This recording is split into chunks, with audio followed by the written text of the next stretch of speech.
Leadership in Organizations by Yukl, G.A. It is evident that effective leadership management significantly increases the productivity of any company. There are numerous aspects of the concept of organizational leadership which should be discussed explicitly to acquire the full context of the notion. This paper aims to answer several questions related to the topics of Yukl's Leadership in Organizations textbook. The chapters under consideration discuss such notions as the nature of leadership and managerial work along with effective leadership behavior.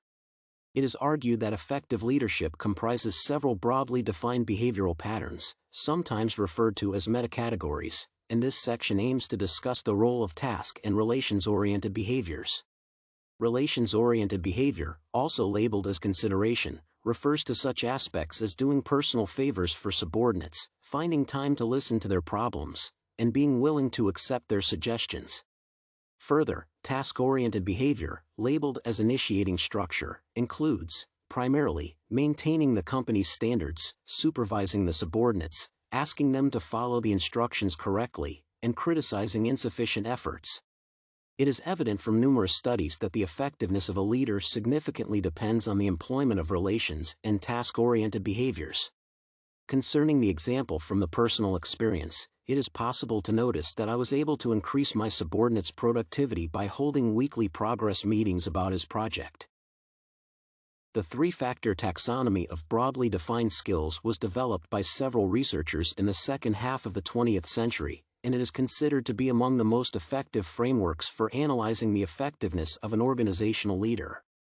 Technical skills significantly contribute to managerial effectiveness since they comprise factual knowledge about the organization's processes and methods along with the proper use of specialized equipment.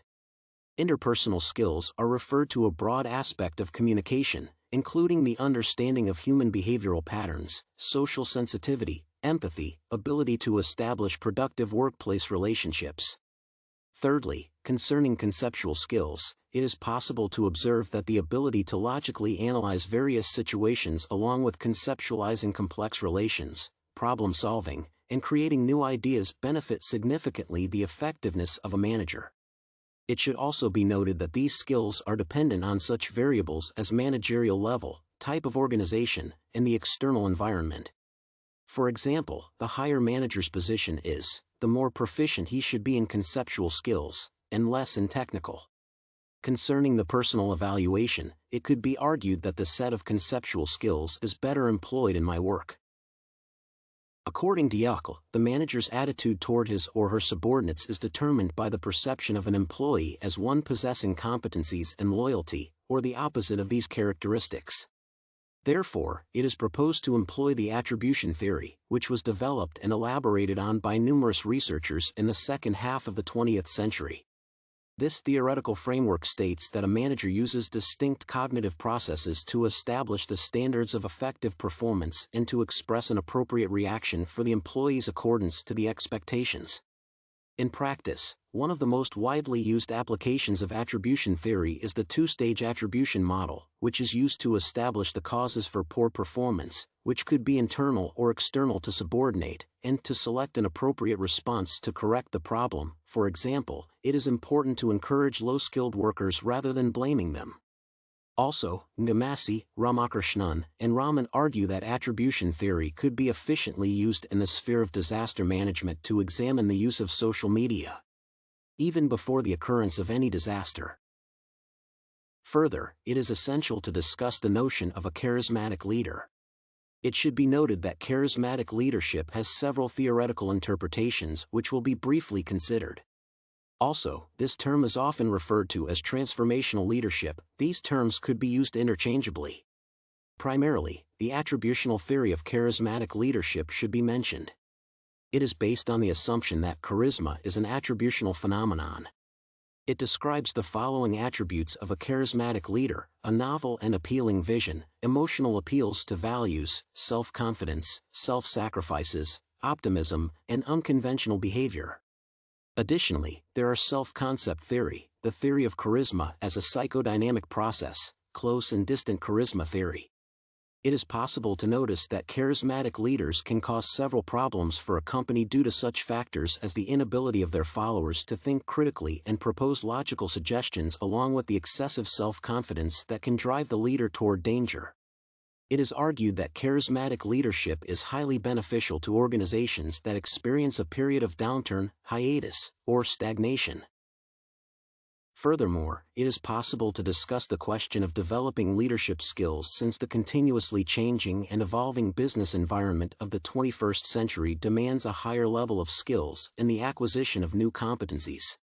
One can assume that leadership training programs are one of the most widespread and efficient means of enhancing one's leadership qualities.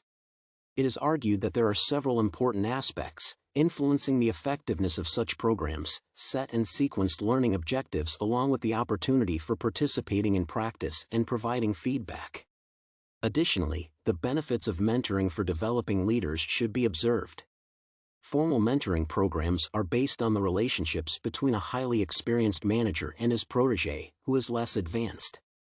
Among the benefits of this training model, it is possible to mention the following: the advancement of career growth of a protege, facilitating adjustment to change, and job satisfaction. Also, there are several aspects of the working conditions that can enhance the development of leadership qualities: support from the boss, the establishment of a learning climate in the company, and new criteria for challenging assignments. In conclusion, it is essential to give a brief overlook of the mentioned topics and acquire a broader context of organizational leadership by summarizing the key findings.